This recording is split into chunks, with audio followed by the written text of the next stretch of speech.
Hello everyone, and welcome back for another round of gaming. This time is just me, Gary, from Gaming as a Couple. As I mentioned in our first video that I played with my wife about Overcooked All You Can Eat DLC. For this channel, we will look to upload not only cooperative games that the two of us will play together, but also some solo strategic role-playing games that I enjoy very much playing.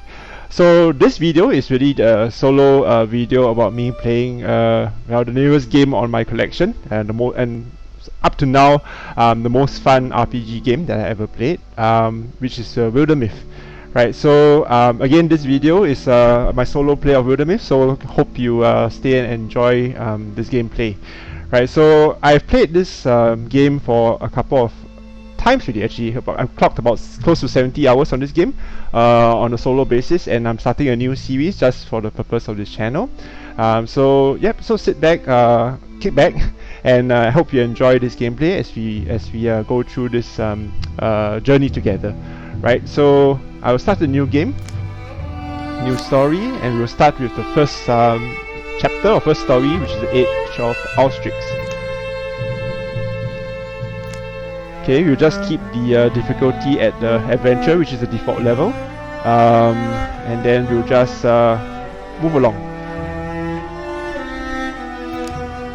So I'm not really into customizing my characters. I just tend to sort of like just take them as they come. But I do favor certain sort of occupations, throughout, and this is based on my own experience and my style of gameplay in this game.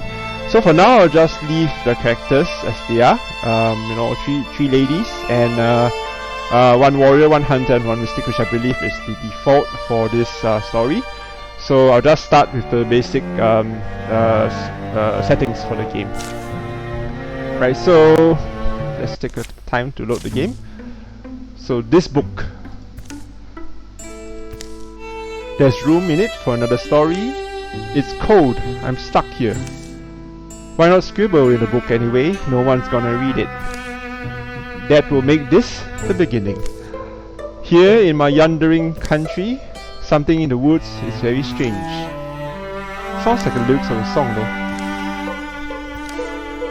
Haunted only by the dust on her new boots, a young woman named Timway takes the seasonal road to the town of Kemsunfort.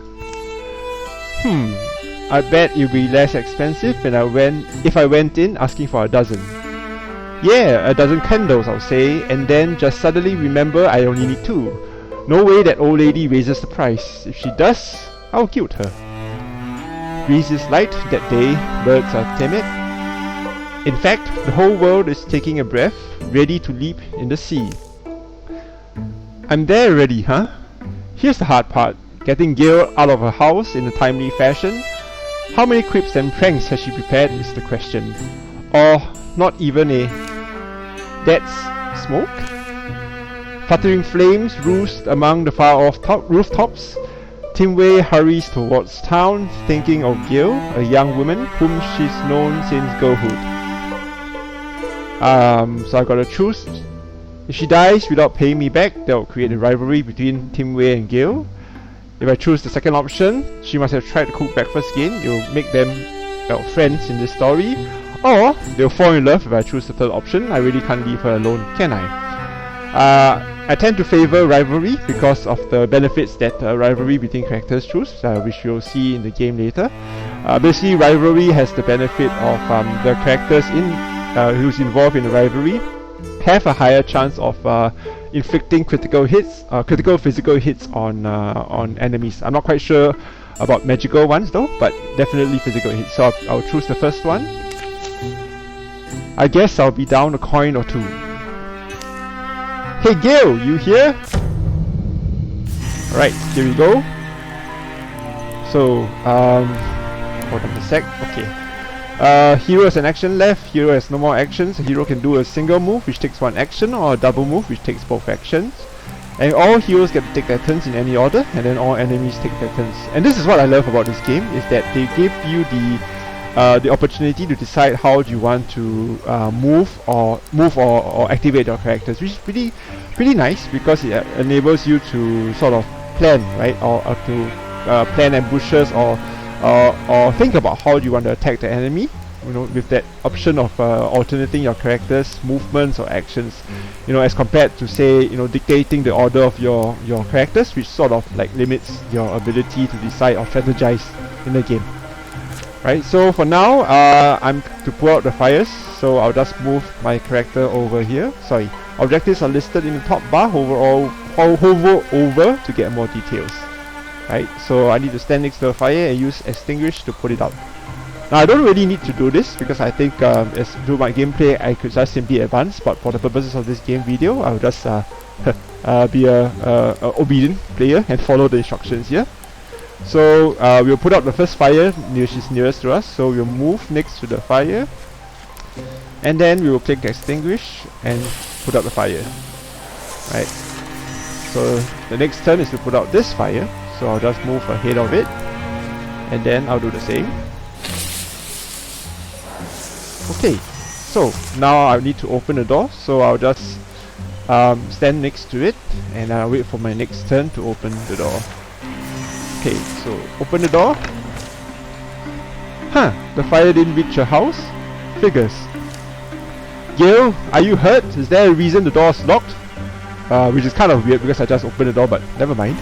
That idiot. Why is no one the door unlocks? Gale shoves it open. Honestly wished you have skipped. Get inside. Yeah, you. What's... Okay. Slam. Your bow. Yeah, I'm going to shoot the fire from my window. That felt like the safest. Go. Okay, actually, there's a monster in the garden. Is that okay?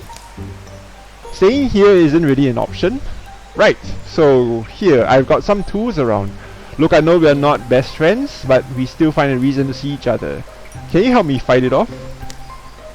Okay, so I'll have the choice of a pitchfork, which basically provides Team Wei with one more additional sort of space in terms of physical or melee attacks. Pickaxe has the benefit of actually shredding the armor of the enemy when a physical attack successfully connects. A frying pan has the benefit of a knockback effect, which basically, well, as it says, knocks back the enemy one space away upon a successful physical hit. Right. So my personal preference is really the pickaxe because enemy armor is really the bane of my existence, and you know, for me, each unit of enemy armor means one fewer unit of damage caused to the enemy. Right. So I'll take a pickaxe. Can I have the house if you die? If you don't mind me haunting you. What's the rivalry between the two of them? Okay, so we have a full card. So this stage only has one enemy, which is the row. So we just click OK, and we'll move. I'll move Team Wei in front because she's sort of like the melee character, and then Gale would sort of support from behind. So we'll just wait for a turn. Okay, so Team Wei will open the door, and there you go. So walling is basically the act of placing two friendly characters next to each other. As you can see, if two characters are next to each other, there is a walling effect which actually grants, as it says, it reduces incoming damage by 1 for either character who's under attack, but this reduction does not stack. Right, so right now, the enemy is definitely able to sort of approach us. So I'm not going to venture too far. I'm going to wait for the enemy to come over to me. So what I will do, I will just move a little bit more, right, and make sure that both characters are walked together. The enemy's out of range, so I'll just wait for the next turn and wait for the enemy to approach. Here you go. Right, very nice. Okay, so I will need let me see. Okay, so what I'll do is that I'll start the attack with Gale. Right, so I'll attack the enemy with Gale's bow from range. Right, it connects 3 damage. So what happens is that now I will use Team Wei to flank the enemy, and then that leads to a 100% hit rate because this is a flanking attack. So whenever a flanking attack happens, the hit rate always goes to 100%. So death to the enemy. There you go. Easy victory for both for my characters. Okay, so now I get to choose a skill for Team Wei, as she has sort of like leveled up as a warrior, a greenhorn warrior. Now a nice touch about this game is, if you have not played it, is really that you know, your characters in the story start off as farmers, right? So it shows in their attire and, you know, sort of like their equipment or lack of equipment, so to speak, right? But as you know, you progress through the game, they start to have like armor. They are able to get weapons, and also, you know, as the game progresses, you start to see their attire change and their look change to sort of move towards becoming a sort of professional knight or professional archer, or even a mystic as well, right? So that's what I love about this gameplay. It really displays the progress of your characters, not only in the skills and the stats, but also in their appearances, which is pretty lovely. Now, Team Wei is now a greenhorn warrior, so the skills that are offered her here, you can choose one of them. So for me, I personally like Paladin and Shield here.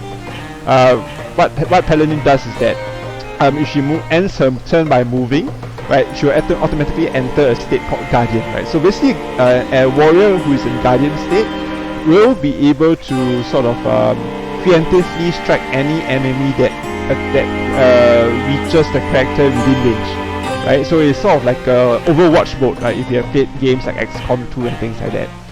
Shield here, on the other hand, is a sort of like a free action where the character is able to shred a certain number of units of the enemy's armor with his or her weapon before actually attacking, which actually is very helpful, and I like it very much as well.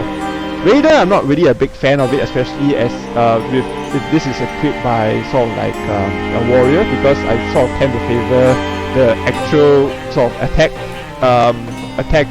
options or commands of a warrior, because it definitely does a lot more damage, you know, and I aim to kill enemies very quickly one after another, right? So between these three, I'll probably sort of choose between Paladin and Shield here. But for this game, I'll probably choose Shield here, because this will come in handy, especially when it comes to the last, like sort of like the last chapter of the story. So I'll take this Shield here for Team Wei.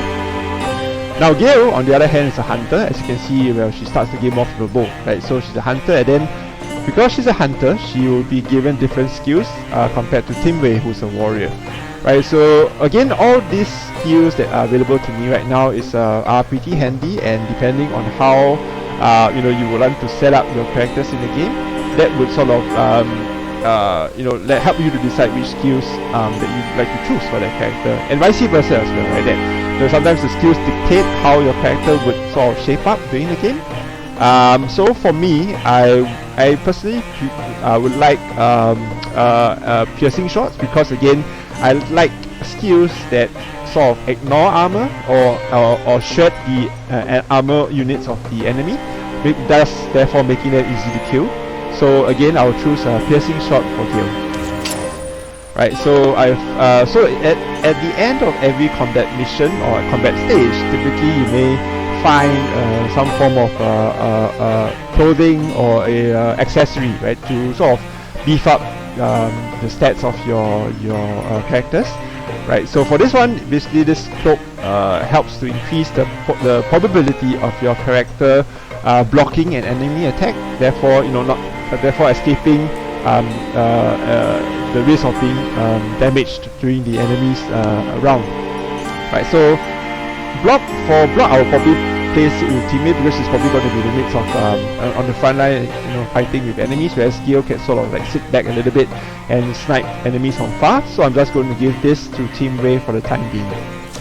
Right, so as you can see, as I given the cloak to Team Wei, her attire changes, which again, like I said, is pretty nice, because you start to see the character develop in his or her attire as well throughout the game. Right, so this is a nice touch.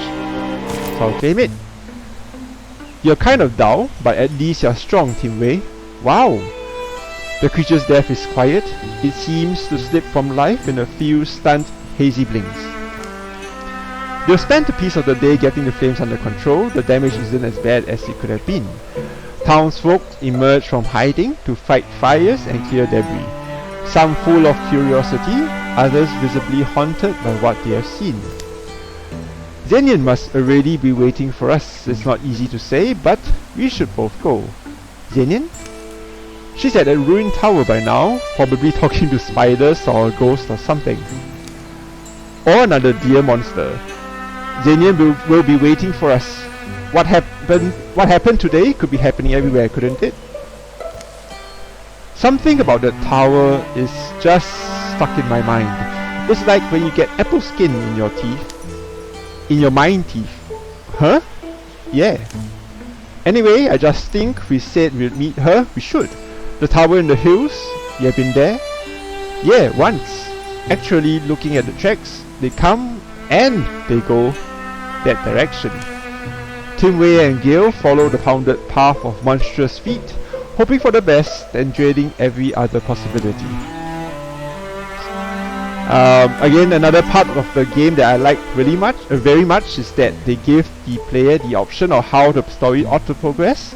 Right, so right now I have two choices, right? Let her be alive and hurt, which creates a friendship between Gale and Xenian, or to create a romantic relationship between the two ladies, if I choose the second option. So this time around I will choose friendship, right? So let her be alive and unhurt. A wordless wow passes between them, but the quiet only heightens their worry. You've known Xenian longer than I have. She's pretty capable, I feel like. Yeah, Xenian's a little broody sometimes, but she doesn't often disappoint me. You know. Weird things do tend to happen around her, but I'd say she's probably up there now. Figuring things out. Okay, so we have moved to the main map of the story.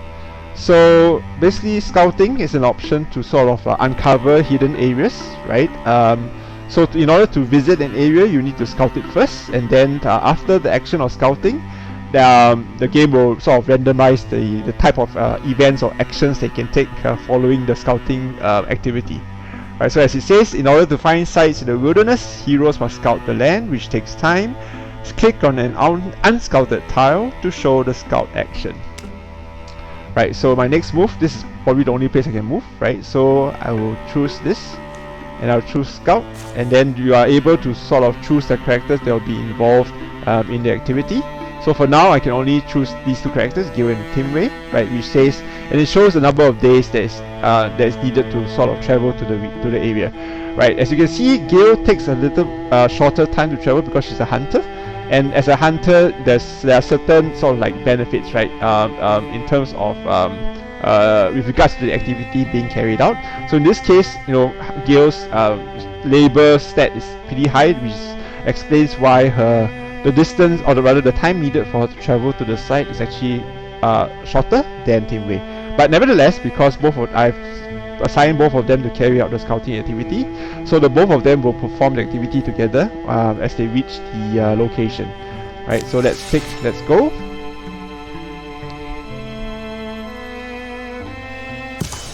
Right, so we have finished the scouting activity and the gameplay progresses.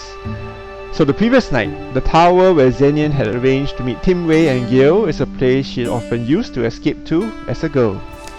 She knows its rooms and floors so well. She could survive being chased through them. Cough, cough. And now I wait, I suppose. Cough. Dust gets deep as rain puddles in here. Cough.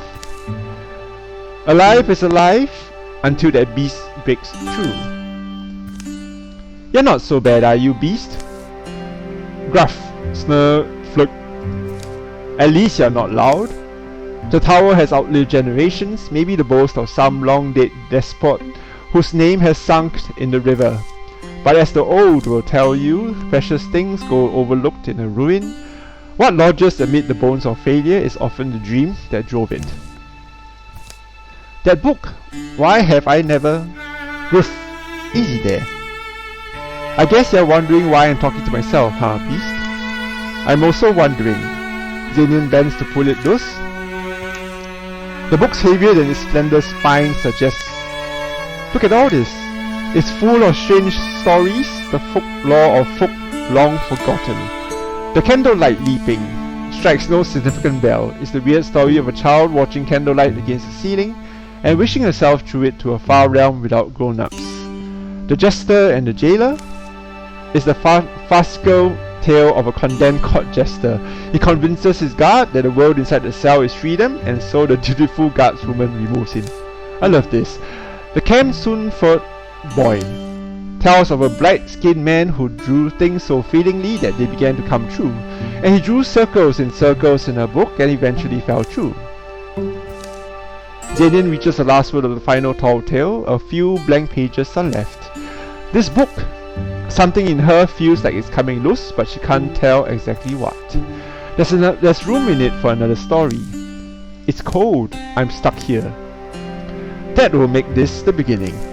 Here in my yondering country, Xenian writes, words are ready, omens have formed in the fabric of everything, and she's beginning to recognize them now. Some are just misgivings, they have crept through her body like the sauceless eggs one wakes with. Others are more substantial, now they seem lightning plain, a promise of thunder. For in the wild black woods where birds once belled, a hateful silence churns. Pain lights Xenian's head, subsides. I made it to morning. She lowers her bleary eyes. Her story lies before her in luminous script. Empty pages have sprouted behind it. Why do I feel powerful? So now I'll get to choose a weapon for Xenian. So I suppose the spoon here is a sort of like a proxy for a wand, whereas the staff here is, as it says, it represents her getting a staff. Now between a wand and a staff, I would probably go with a wand, I suppose. Staff allows the character to sort of engage in melee attacks with an additional cell of range. But since Xenian's probably going to be a mystic, and I'll probably keep her as a magic launching mystic from afar, and hopefully I'm able to minimize the occasions that she engages in melee combat. So I'll probably stick with the spoon as a proxy for a wand. So I'll choose the first one. She pulls a spoon from her pocket. Open wide beast, I'm getting out of here. Here we go. So again, we'll be facing one foe in this combat mission. But again, because this is probably the first story of the game, so this stage is, if you are familiar with this game, you know that this is sort of like a tutorial sort of stage for the player to learn how to use a mystic, right? So this is going to be easy battle. So what I'll do is that I'll just advance, and then the enemy shows up. Right, so basically again, if you're not familiar with the game, a mystic basically attacks using magic, and how this happens is that the mystic will sort of choose the interfuse command to sort of interfuse with an object or whether a part of the scenery, and use that scenery or object to actually attack the enemy.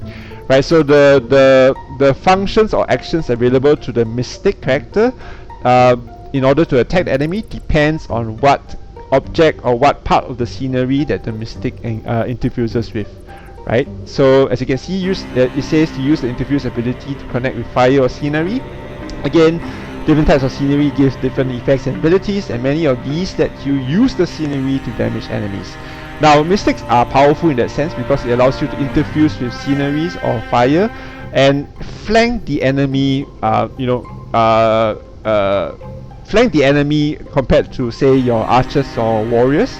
But the weakness of mystic is that if you are playing a character who's out and out mystic, right? In other words, a mystic that does not engage in melee combat, then the availability of scenery or availability of objects for the mystic to interfuse with would sort of severely limit the effectiveness of the mystic. So it's a double-edged sword, right? For if you want to sort of like customize a character as a mystic. Right. So in this case, I have plenty of objects to choose from. Right. So I would sort of see what I can do, which is so I'll probably interfuse with the cabinet because it allows Xenian, as you can see, to use this cabinet to cast to cast a Scalding Rain spell on the enemy. So, and that gives the 3 to 4 magic damage range, which should almost kill the enemy. So let me interfuse with the cabinet and then cast Scalding Rain on the enemy. Okay, so 3 damage and 1 armor shredded. So I'll just need another attack to wipe him wipe him out. Okay. Great, so I can do it one more time. So in this case, because I'm still interfused with the cabinet, right? So I'm able to skip the interfuse step and just attack the enemy. Now again, if you're not familiar with the game, whenever you interfuse with a piece of scenery and use a command to that involves using the scenery to attack the enemy, each attack command, right, through the use of the scenery causes some damage to the scenery.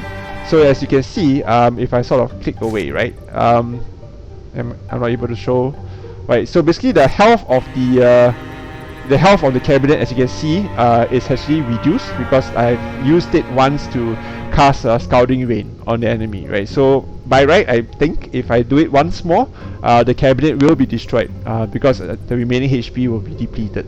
So let's see, right? So that's right. See, so the cabinet has disappeared because it's damaged, but so has the enemy. So yeah, so easy victory for Xenian. Because as I mentioned, Xenian is a mystic character in this story. So again, different skill sets for her as a mystic. Each of these skills provide sort of like additional attack options, I suppose, when Xenian interfuses with the scenery. Right, so for example, Ulstryx allows Xenian to have extra armor, warding, and temporary health if she interfuses with stone scenery. Right, this is a passive effect, whereas and it also allows her to use Rock Shield as an active attack command if she using the stone as an interfusion target. Right. Similarly for bone, if she interfuses with a bone object, she can cast Bone Wall during battle. And similarly, the same interpretation goes for the other 2 skills. Right. So for me, I plan to play my mystics as more offensive characters, so I'll probably stick with Elementalist and Humanist because the skills are more offensive in nature. Right, so because she has Infernal Rain, so I'll let me see. Both are actually very interesting. I will stick with let's see. Fire does not burn out when interfuse is helpful because fire can actually be an AoE attack depending on how the enemies are stacked and how the enemies are positioned and how we sort of attack with the fire. So I will choose the Elementalist ability for Xenian. Right, so again, free sort of accessory. So this gives half a unit of armor to the character who equips it. So by default is Xenian. I don't have any choice, so I'll give it to her. More monsters roam the ruined halls and rattle the rotting furniture. But Xenian moves quietly, sensing her way in the dark. Daylight lands on her wrists, cool wind soothes her tired eyes. I'm still allowed to live. She closes the tower door, gentle to make no noise. That was the mystic's art that I did, right tower? Where did I get it from? Could it just happen? Is it just one of those things? Things a woman's born with that might blossom in her life when she needs them. Suddenly I could listen to the bookcase, talk to the flame. I feel the sweetness in that onion plant. Xenian! I don't suppose I can get folks to call me a wizard. Wizard. Interesting. Xenian, you're right there? Hey Xenian, something happened? Yeah, I forgot you two were coming. I'm sorry, I just had the weirdest night and day, and me and this boulder I'm next to only barely survived. Yeah, see that smoke on the horizon? That's from the town. Yeah, that's Kemsonford. It burnt? Garoo! Things are different than they were. Yeah, well, I don't know if you've ever seen something quite like this. A monster? Sure we have. We slay monsters. Well, I'm a wizard. Right, so that's so we have now come back to the main map, and As you can see, you have discovered a new site. It's still under enemy control though. Click on the banner to assault it. Right. So as I mentioned, after scouting a tile that is covered with the fog of war, right? So in this scenario, right, it allows an assault option to attack the enemy. So as you can see from this pop-up window, there's 2 units of enemies if I were to assault it. But I would stop this video for the time being, and I will continue this gameplay in another episode. Right, so hopefully you have enjoyed this short video so far, and especially if you have not played Wildermyth before, I do recommend you give it a shot and give it a try, especially if you love RPG games, because really it's a really nice game. And it's pretty, I would say pretty relaxing, but also pretty intriguing in the way the developers have developed the game. So give it a shot, or you could follow this video series and we'll journey together in this game, as we continue this chapter and this story. Right, so for now I would sign off for now and say goodbye, and see you another time.